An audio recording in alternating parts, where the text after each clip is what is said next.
오늘 우리에게 주시는 하나님의 말씀은 누가복음 2장 21절부터 40절의 말씀입니다. 누가복음 2장 21절부터 40절의 말씀입니다. 함께 읽겠습니다.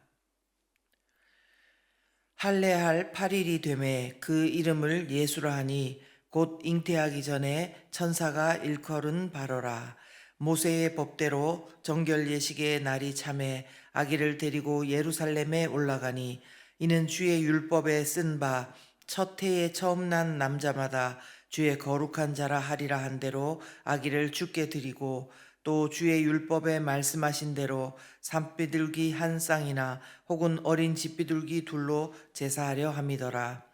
예루살렘에 시므온이라 하는 사람이 있으니 이 사람은 의롭고 경건하여 이스라엘의 위로를 기다리는 자라.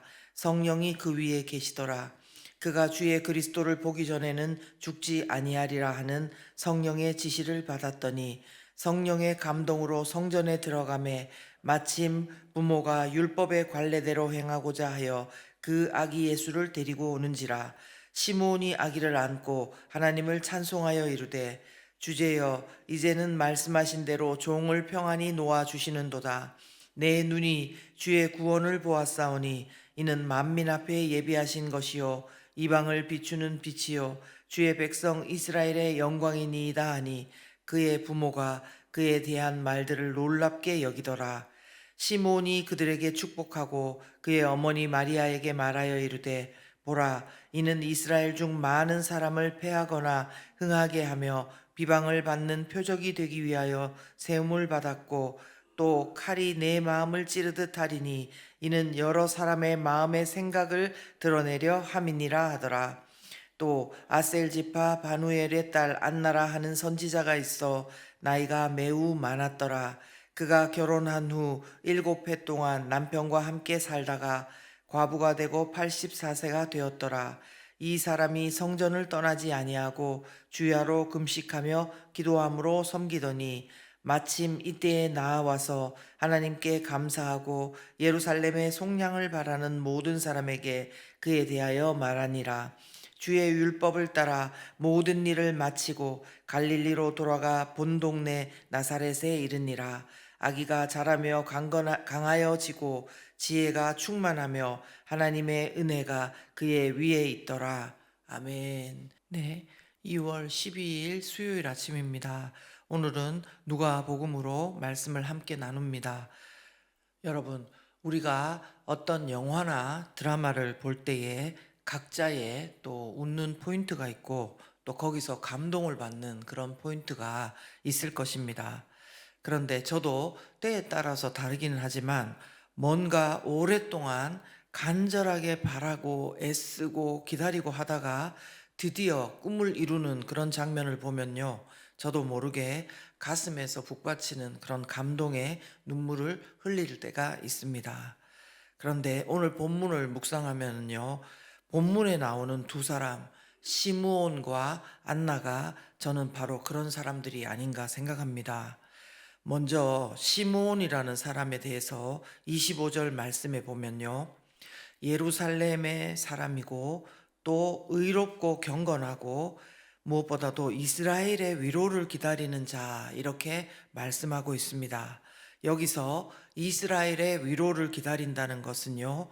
메시아 그리스도를 기다린다는 뜻입니다. 이 당시 이스라엘은 정치적으로는 로마의 지배를 받고 있었습니다. 로마의 지배를 받기 이전에는 시리아의 지배를 받고 그전에는 헬라의 지배를 받고 헬라 속에서도 그 셀류코스 왕조의 지배를 받았고 또 그전에는 프톨레미우스 왕조의 지배를 받았고 그전에는 알렉산더 대왕의 헬라에 의해서 지배를 받았고 또 그전에는 바사에 의해서 지배를 받았고 지금 이야기를 하는데도 여러 나라들에 의해서 계속적으로 지배를 받았던 이스라엘이었기 때문에요.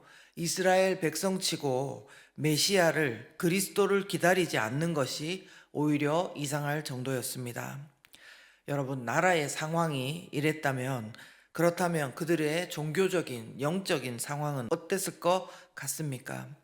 그렇습니다. 이스라엘은 이런 나라들에 의해서 예루살렘 성전이 훼손당하고 또 금기시되던 돼지피가 성전에 부어지고 성전에 신상이 올라가고 또 정치와 결탁한 종교 지도자들이 사람의 인생을 쥐고 흔드는 일들이 일어나고 있었기 때문에요. 진정으로 백성을 사랑하고 다스려주는 왕, 그리고 진정으로 하나님의 마음과 그 말씀을 전해주는 선지자, 그리고 진정으로 이 죄 많은 인생인 그들과 우리의 죄를 씻어줄 수 있는 그 제사장인 메시아를 기다리는 메시아 대망사상이 신앙적으로 깨어 있으려고 하는 사람들에게는 그것이 당연했습니다. 바로 시므온이 그런 사람이었던 것입니다. 그래서 25절 후반절 말씀에 보시면요, 시므온을 가리켜서 그 위에 성령이 그 위에 계시더라 이렇게 말씀하고 있는 것입니다. 성령이 그 위에 계시다. 어떤 말씀입니까? 하나님의 인도하심 가운데 계속 있는 사람이라는 것이죠. 특별히 그는 이 성령의 음성을 잘 들을 수 있던 사람이었던 것 같습니다. 그러기에 26절을 보시면요, 그가 주의 그리스도를 보기 전에는 죽지 아니하리라 하는 성령의 지시를 받았더니. 아멘. 그가 주의 그리스도를 보기 전에는 죽지 아니하리라, 그런 성령의 지시를 받았다는 것은 무슨 말씀입니까? 죽기 전에 반드시 그리스도를 볼 것이다 라는 약속의 말씀이 아니겠습니까? 그러나 이처럼 확실한 약속의 말씀이 있었을지라도 어쩌면 그는 때로는 확신에 차지만 또 때로는 나라와 민족의 상황을 보고 또 때로는 자신의 건강과 믿음을 바라보면서 어떤 날은 믿음으로 승리하지만 어떤 날은 성령님의 확실한 말씀도 있었음에도 불구하고 또 그 말씀이 정말 나에게 이루어지는가 의심했을 수도 있습니다. 그는 어쨌든 그렇게 수많은 시간을 보내었습니다. 그런데 놀랍게도 어떤 일이 일어났습니까? 바로 드디어 그날도 성령의 감동으로 성전에 들어갔는데 27절 중반절에 봅시다. 어떻게 돼 있습니까? 마침 부모가 율법의 관례대로 행하고자 하여 그 아기 예수를 데리고 오는지라 이렇게 말씀하고 있습니다. 여러분, 평생을 몇십 년을 기다리던 그 일이 이루어짐을 직감하면서 그는 정말 얼마나 기뻤을까요? 그래서 그는 아기를 안고 하나님을 찬송합니다. 하나님의 그 약속의 말씀을 끊어질 듯 하다가 믿고, 끊어질 듯 하다가 믿고, 또 어떨 때는 믿음으로 강하게 나가고, 그렇게 기다리던 끝에 마침내 그 은혜를 경험하게 된 것입니다. 자, 그리고 또 아기 예수를 기다린 또 한 사람이 있었습니다. 누구냐 하면은 안나라는 사람입니다. 36절을 보면 그녀에 대해서 이렇게 말씀하고 있습니다. 아셀 지파 바누엘의 딸이라고 안나를 소개합니다. 그리고 선지자라고 합니다. 그리고 무엇보다도 나이가 많은 과부였다 이렇게 말합니다. 결혼하고 7년 남편과 함께 살다가 84세가 되었다 이렇게 합니다. 여러분, 20세에 만약에 결혼을 했다고 하면은 도대체 몇 년 이상 과부로 살은 것입니까? 7년을 살았다 해도 55년 이상 과부로 살아왔던 그런 여인이었던 것입니다. 인생이 그러면 여러분 어떠했겠습니까? 어쩌면 비참함의 극치일 것입니다. 지금도 혼자서 가정을 꾸려가는 것이 쉽지 않은데 그 당시 상황에서 과부로 살아간다는 것은 사회적, 경제적 여러 면에서 완전히 비참함의 극치에 갈 수밖에 없는 상황이었습니다. 그러나 성경은 그녀가 어떤 삶을 살았는지 이렇게 말씀해 주고 있습니다. 37절 중반절 보겠습니다.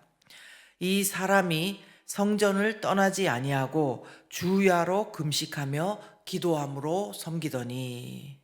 아멘. 그렇습니다. 세상에서는 살 수 없는 조건의 그녀였지만 60년에 가까운 세월 동안 그는 오직 하나님만 바라보고 살았다는 것입니다. 성전을 떠나지 않고 주야로 금식하며 기도하며 하나님의 음성을 듣고 하나님의 위로를 받고 또 하나님께 사명을 받았습니다. 그래서 그렇게 기다리던 그녀도 영광스러운 지금 순간을 맞이하고 있는 것입니다. 38절 보겠습니다. 마침 이때에 나와서 하나님께 감사하고 예루살렘의 속량을 바라는 모든 사람에게 그에 대하여 말하니라. 아멘. 그렇습니다. 여러분, 그녀 역시 하나님 안에 늘 거하다가 이런 마침의 은혜를 경험하고 평생의 가장 위대한 만남을 경험하게 된 것입니다. 여러분, 이처럼 마침의 은혜는요, 성령 안에서 준비하는 자가 맞이하는 은혜입니다. 오늘 말씀을 보면요, 마침은 그냥 우연히 그 시간이 맞았던 것이 아님을 알 수가 있습니다. 하나님의 말씀을 듣고 기도하며 성령의 인도하심을 받는 자의 마침과 전혀 하나님의 음성과 관계없이 기도하지 않고 말씀을 알지 못하고 그렇게 우리의 그냥 생긴 모습 그대로 사는 사람의 마침과는 엄청난 차이인 것입니다. 마침도 얼마나 미리 준비되어 있는가에 따라서 천지 차이다는 말씀입니다. 여러분, 상식적으로 한번 생각해 보십시다. 시므온은 난지 8일밖에 되지 않은 아기 예수를 예수 그리스도로 알아봤습니다. 이것이 상식적으로 불가능한 일 아니겠습니까? 그런데 시므온은 성령 하나님의 인도하심을 늘 따랐기 때문에 알아볼 수 있었습니다. 여러분, 30절에서 32절 말씀을 한번 보겠습니다. 이것은 그의 고백이자 축복이자 선포입니다. 내 눈이 주의 구원을 보았사오니 이는 만민 앞에 예비하신 것이요 이방을 비추는 빛이요 주의 백성 이스라엘의 영광이니라. 아멘. 그리고 시므온은 또 부모를 축복하고 그의 어머니 마리아에게 말합니다. 34절 뒷부분에 보시면 보라, 이는 이스라엘 중 많은 사람을 패하거나 흥하게 하며 비방을 받는 표적이 되기 위하여 세움을 받았고, 이렇게 말씀합니다. 그렇습니다. 모든 이스라엘의 구원이 아니라 예수 그리스도를 믿는 자에게는 정말 하나님의 자녀가 되는 놀라운 구원의 영광을 경험하지만 믿지 않는 자, 거부하는 자에게는 정말 멸망이 예비되어 있는 것입니다. 이처럼요, 미리 하나님의 말씀과 기도 가운데 성령의 인도하심 가운데 있는 사람은요, 마침의 순간을 맞게 되었을 때 자기만 은혜 받고 끝나는 것이 아니라 이런 고백을 보면요, 하나님의 마음과 뜻을 다른 사람에게도 선포하고 또 알리고 또 그 사람들의 믿음의 통로가 되고 성령의 터치하심을 전달하는 그런 통로가 될 수 있는 것입니다. 그러므로 오늘 말씀을 통해서 우리는 모든 상황 속에서 요즘 어렵다고 이야기하고 있지만 또 설사 우리가 안나와 같은 과부의 처지와 같은 어려움을 겪고 있다고 할지라도 오늘 말씀을 통해 우리가 먼저 주야로 깨어있고 다시 주님을 바라보고 기도하며 성령의 확실한 약속의 말씀을 또 오늘 믿음으로 따라가는 그런 우리가 되기를 간절히 바랍니다. 그래서 우리 삶 속에서도 성령의 인도하심 가운데 마침 정말 주의 놀라운 은혜를 경험하는 그 기회를 주실 때 안나와 시므온과도 같이 우리 삶 속에 임재하시고 일하시는 주 예수 그리스도의 일하심과 그 만지심을 우리가 먼저 알아채고 경험하며 또한 다른 사람 가운데 전할 수 있는 그런 모두가 되기를 예수 그리스도 이름으로 축원합니다. 우리 함께 이 시간 기도하겠습니다. 우리는 예수 그리스도가 이미 우리 가운데 오셨고 예수 그리스도를 믿고 하나님의 자녀가 된 사람입니다. 그러나 우리는 이 땅 가운데서 여전히 예수 그리스도의 다시 오심을 기다리는 자입니다. 그러기에 오늘도 시므온과 안나처럼 우리 마음 가운데 생생히 살아계신 그 예수 그리스도를 오늘도 사모하고 기다리고 그 예수님과 동행하는 그 삶을, 성령의 역사를, 성령의 인도하심을 받는 그 삶을 우리가 살게 도와 주시옵소서. 예수 그리스도를 더욱더 알고 더욱더 정말 교제하는, 친밀하게 교제하는 우리 모두가 되게 하여 주시옵소서. 도와 주시옵소서. 기도합니다.